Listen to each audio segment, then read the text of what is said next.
జిల్లా కోర్టులో దారుణం జరిగింది. భార్యపై అనుమానంతో భర్త చాలా దారుణంగా ఆ అమ్మాయిని హతమార్చాడు. ఒక చిన్న గొడవ భార్యని హతమార్చేటువంటి పరిస్థితి వరకు దారితీసింది.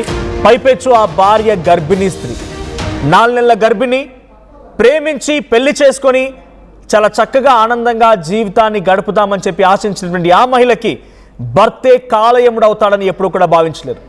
ఈ ఘటన కోర్టులో జరిగింది. కోర్టులోని మాదాపూర్ గ్రామంలో యూట్యూబర్ వైష్ణవిని భర్త హరిబాబు చాలా దారుణంగా హత్య చేశాడు. మనం విజువల్లో చూస్తున్నాం. ఆ కుటుంబం గుండెలు పగిలేలా ఏడుస్తోంది. 2-3 ఏళ్ల పాటుగా ప్రేమించుకున్నారు. 8 నెలల క్రితమే పెళ్లి కూడా చేసుకున్నారు. ఆ అమ్మాయికి ఇప్పుడు గర్భం కూడా దాల్చింది. 4 నెలల గర్భం కూడా ఉంది. చిన్నపాటి గొడవకే 5 నెలల కడుపునటువంటి ఆ అమ్మాయిని చాలా దారుణంగా హరిబాబు అనే భర్త హతమార్చాడు. కొంతకాలంగా అనుమానంతో భర్త వేధింపులు మొదలయ్యాయంట. నిత్యం అనుమాన పడుతూ ఉండేవాడు, వేధిస్తూ ఉండేవాడు, చిన్నగా గొడవలు అవుతూనే ఉండేవి. సో ఈ గొడవల కారణంగా నిన్న ఏం జరిగిందో తెలియదు, కానీ అర్ధరాత్రి సమయంలో భార్య వైష్ణవిని చాలా దారుణంగా హరిబాబు హత్య చేయడం, కత్తితో పొడిచి హతమార్చడం సంచలనంగా మారింది. సో ప్రస్తుతానికి ఇరువురి మధ్య గొడవలు కూడా ఉన్నాయి. సో అక్కడ ఆ చుట్టుపక్కల గ్రామస్తులు కానీ ఇంటి పక్కన పొరుగిరుగు వాళ్ళంతా కూడా రాత్రి వైష్ణవి అరుపులు వినిపించాయన్నట్టుగా చెప్తున్నారు. అయితే వైష్ణవిని అక్కడ హతమార్చి వైష్ణవిని మృతదేహాన్ని అక్కడే వదిలేసి పరారైపోయాడు హరిబాబు. అయితే హరిబాబుకు ఉరిశిక్ష వేయాలని వైష్ణవి కుటుంబ సభ్యులు డిమాండ్ చేస్తున్నారు. ఒకసారి ఆ ఇంటి దగ్గర ఎటువంటి ఉద్రిక్తత పరిస్థితి ఉంది, అక్కడ ఎటువంటి విషాద చాలముకున్నాయి, కన్నీటి పర్యంతమవుతూ గుండెలు పగిలేలా కుటుంబ సభ్యులు బంధువులంతా ఏడుస్తున్న దృశ్యాలు చూస్తే ప్రతి ఒక్కరు కన్నీళ్లు పెట్టాల్సిందే. ఒకసారి వైష్ణవి బంధువులు ఎలా గుండెలు పగిలేలా ఏడుస్తున్నారు ఆ దృశ్యాలు చూద్దాం.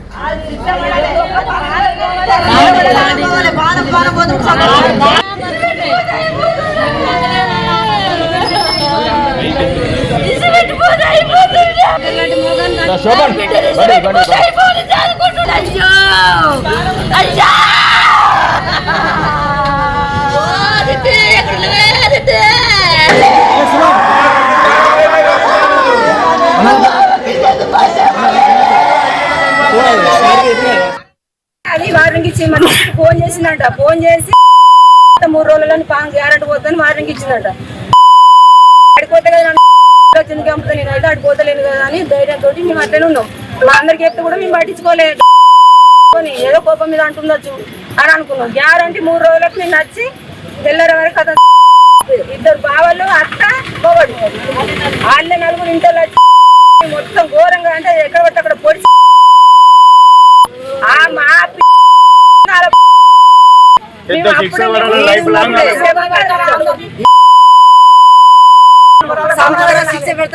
లేకపోతే అత్త పానం కావాలి మాకు. అర్థం తీయాలి ఉరి శిక్ష అత్తకు. అసలు అత్తలు భూమి ఎవరికి ఉన్నా కానీ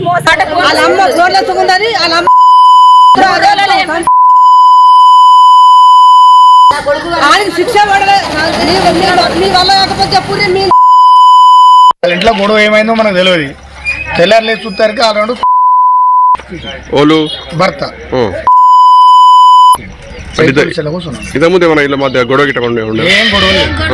ఏం గొడవలు లేవు, ఏం లేవు. ఎట్లా జరిగిందో సంథింగ్ జరిగింది.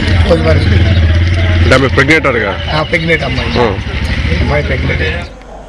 అత్త మామ భర్త అన్న తమ్ములంతా కలిసి తన కూతుర్ని వేధించారని, రకరకాలుగా హింస పెట్టారని, అంతా ప్లాన్డ్గానే జరిపి తన కూతుర్ని హతమార్చారని చెప్పి తల్లి ఆవేదన వ్యక్తం చేస్తోంది. గర్భిణీ మహిళను కూడా చూడకుండా చాలా దారుణంగా పాశవికంగా తనపై కత్తితో పొడిచి హతమార్చాడు భర్త. సో దీంట్లో అత్తామామ అంటే వైష్ణవి అత్తామామ హరిబాబు తల్లిదండ్రుల యొక్క హస్తం కూడా చాలా క్లియర్గా ఉంది. హరిబాబు ఆయన కుటుంబీకులు అంటే నాన్న, తల్లి, తర్వాత అన్నదమ్ములు కూడా దానికి సహకరించారని సో చాలా పెద్ద మొత్తంలో ఆరోపణలు గుప్పిస్తున్నారు. సో ప్రెజెంట్ ఉరిశిక్ష సైతం వేయాలని చెప్పి డిమాండ్ చేస్తున్నారు. ఆ కుటుంబం మొత్తాన్ని శిక్షించాలని చెప్పి వైష్ణవి కుటుంబం డిమాండ్ చేస్తోంది, ఆందోళన చేపడుతుంది. ప్రతినిధి చంద్రశేఖర్ సిద్ధంగా ఉన్నారు కరీంనగర్ నుంచి. చంద్రశేఖర్, ఎటువంటి అప్డేట్స్ ఉన్నాయి? కోర్టులో యూట్యూబర్ వైష్ణవి మరణం ఇప్పుడు సంచలనంగా మారింది. సో వైష్ణవి మరణానికి కారణం భర్త అండ్ అటు అత్తామామ. గర్భిణి అని కూడా చూడకుండా చాలా దారుణంగా పాశవికంగా తనని కత్తితో పొడిచి హతమార్చారు. ఈ ఘటనపైన కుటుంబీకులు ఏం చెప్తున్నారు? ఎంతకాలంగా ఈ వేధింపులు కొనసాగుతున్నాయి? వైష్ణవి ఎక్కడైనా ఎప్పుడైనా ఆ కుటుంబంతో ఈ రకంగా గొడవలు పడుతున్నారని చెప్పి లేదా చంపేస్తారు అని ముందుగానే హెచ్చరించారు అని చెప్పి షేర్ చేసుకుందా?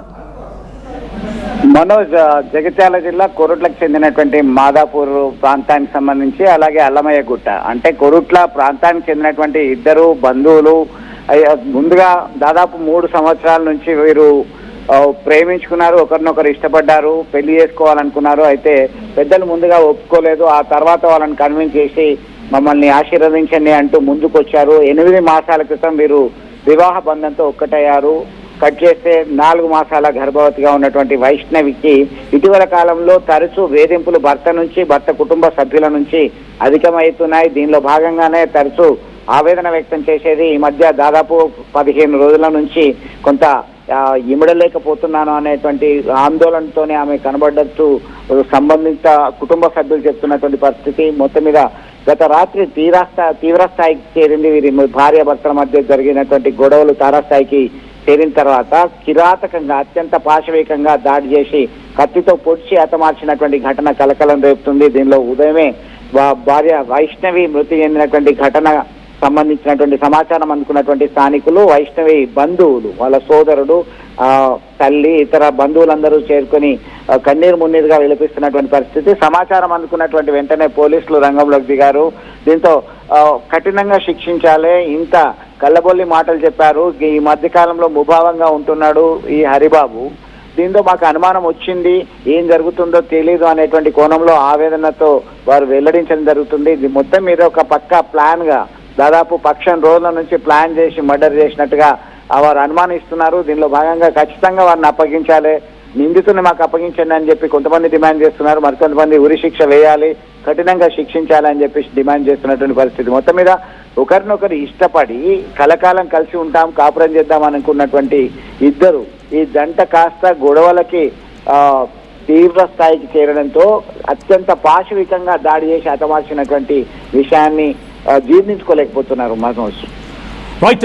అటు వైష్ణవి తల్లిదండ్రులు ఏం చెప్తున్నారు? గతంలో వైష్ణవి ఎక్కడైనా ఆ కుటుంబం నుంచి నాకు హాని ఉందని, తను చంపేస్తానని హెచ్చరిస్తున్నారని, సో ఆ రకంగా చెప్పుకొచ్చింది. అక్కడ భర్త హరిబాబు తను ప్రేమించి పెళ్లి చేసుకున్నటువంటి అమ్మాయిపై అనుమానం ఎందుకు ఇంతగా అనుమానించి వేధించి తనని చిత్రహింసలు గురి చేయాల్సిన అవసరం ఏమొచ్చింది? ఆ కుటుంబానికి ఎప్పుడైనా వైష్ణవి డీటెయిల్గా షేర్ చేసుకున్నారా?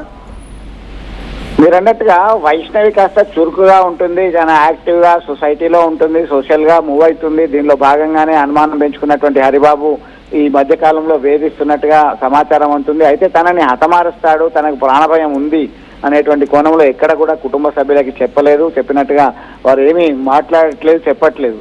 వారంతా కూడా ఒకటే చెప్తున్నారు, ఖచ్చితంగా హరిబాబుని కిరాతకంగా తమ కూతుర్ను పొట్టన పెట్టుకున్నారు, ఆయన్ని కఠినంగా శిక్షించాల్సిందే, ఆమె వద్దకి ఆయన్ని పంపాల్సిందే, లేదంటే మాకు అప్పగించండి అని చెప్పేసి రోధిస్తూ డిమాండ్ చేస్తున్నటువంటి పరిస్థితి అయితే అక్కడ తీవ్రంగా కలిసివేస్తుంది.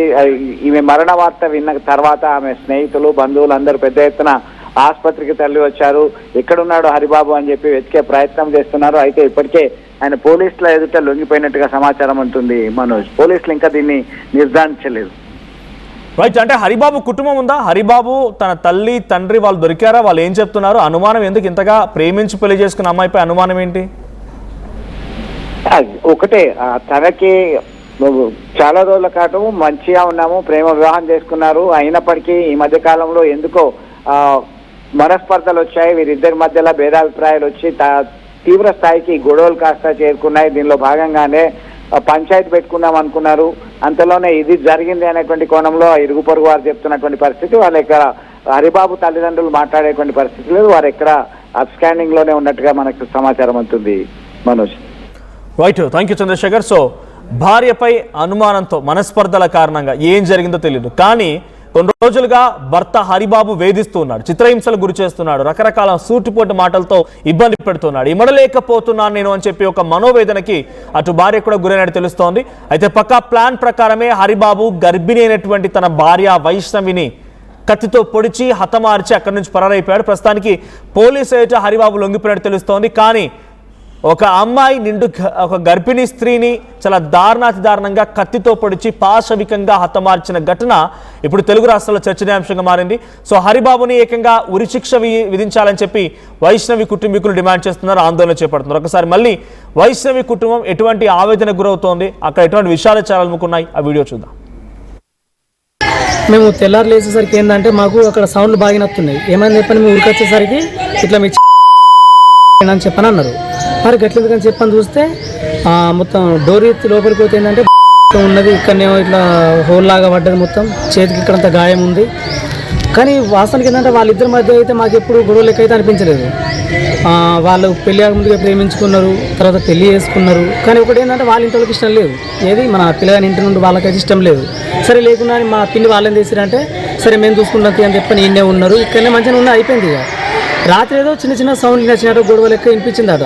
కరెంట్ కొట్టినా డోర్ తీయలేదు. సరే లేదు గట్నే ఉంటారు కావచ్చు అని చెప్పి చక్కగా ఉన్నారట. తెల్లారు లేసరికి ఇట్లా జరిగింది. ఇంకా మంచిగా లేచి మొహం కడుకుంటూ తిన్నాను అంటారు వాళ్ళైతే. వాళ్ళకు పెళ్ళి అయితే సంవత్సరం అవుతుంది. ఇప్పుడు మా చెల్లి ఏంటంటే ప్రెగ్నెంట్. ఇప్పుడు ప్రెగ్నెంట్ ఉన్న టైంలో కూడా జాలి దయాకరణ ఇవి లేకుండా ఇప్పుడు 2 లోపల నా పాపని ఇప్పుడు మా చెల్లి ఇద్దరు. ఫస్ట్ ఏమో ఆయన మంచిగా ఉండే నల్లి లేక కుండుకుంటా నమ్మించి దెబ్బ తీసిపోయింది. ఇప్పుడు రాత్రికి రాత్రే ఎంత నమ్మించినా అంత నమ్మించిండు. మూగ కూడా ఉన్నాడు. మూగ ఎందుకుంటున్నావు ఇట్లయితే అదే వాళ్ళ ఇంటి వాళ్ళకైతే అస్సలు ఇష్టం లేదు. ఆ పిల్లాడు ఏం చేసాడు, నాకు ఈమెనే కావాలని చేసి అట్లా వేసి ఇట్లా వేసి మొత్తానికైతే వీళ్ళు జాలిపడి తీసుకొచ్చుకొని ఇంట్లో ఉంచుకుంటా జాలిపడి తీసుకొచ్చుకొని ఇంట్లో ఉంచుకుంటే మంచిగా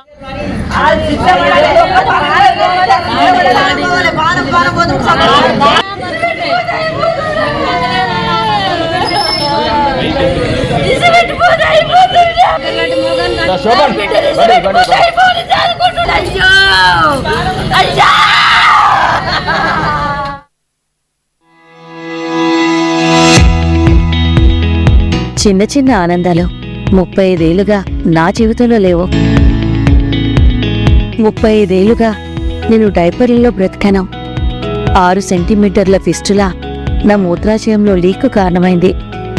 ఎవరూ నాకు సహాయం చేయలేకపోయారు. AINUలో వైద్యులను కలిసే వరకు అక్కడ వారు రోబోటిక్ శస్త్రచికిత్సతో నాకు పరిష్కారం ఇచ్చారు. వారు నా ఆత్మవిశ్వాసాన్ని కూడా తిరిగిచ్చారు. Precision Care makes it possible. The Center for Robotic Surgery at AINU